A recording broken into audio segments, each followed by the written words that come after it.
The girl forgot to close the curtains while changing clothes, and was seen by her neighbor Matthew, who was on the phone across the street. He watched as the girl took off her clothes, revealing her alluring figure. But suddenly, the girl turned around and saw him. Matthew hurriedly lowered his head and ducked down. When he looked up again, he found the girl walking towards his house. Soon, the doorbell rang downstairs. Matthew was so scared that he lay on the floor. At this moment, his parents called him downstairs. Matthew walked down the stairs nervously, and saw his parents and the girl waiting at the bottom. His parents introduced her as the new neighbor, Danielle, who wanted Matthew to show her around and help her get familiar with the surroundings. Danielle didn't tell his parents about him peeping on her. She drove Matthew out. Matthew lowered his head and apologized to Danielle. Danielle stopped the car by the side of the road and asked Matthew what he had seen just now. Matthew claimed he didn't see anything, but Danielle didn't believe him. Matthew apologized immediately, saying he only saw a little bit, but this couldn't satisfy Danielle.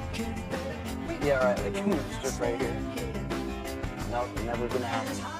Only after Matthew took off all his clothes did Danielle seize the opportunity to take away his clothes. Matthew had to find a tire to cover himself and ran home. This made Danielle laugh. She was no longer angry. Matthew quickly opened the car door and got in. Later, they went to a restaurant together. Matthew looked at the sexy Danielle across the table and asked if she had a boyfriend. Do you have a boyfriend?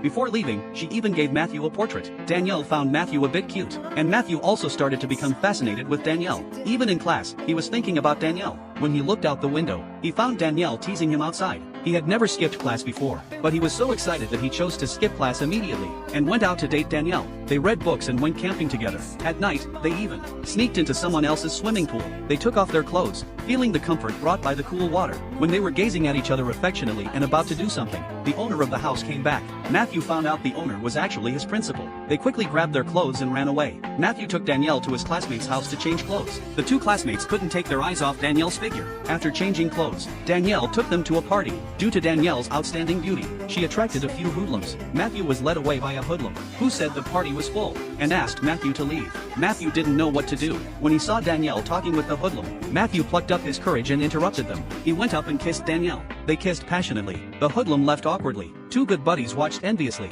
as Matthew, who kissed the goddess, walked with a swagger, but soon he was hit hard. One day, his good buddies found Matthew and took him to the school's audiovisual room. After driving away all the classmates inside, he took out an AV disc and played it for Matthew to watch. He found out the female lead was actually Danielle. His own girlfriend turned out to be an AV actress. Matthew was devastated.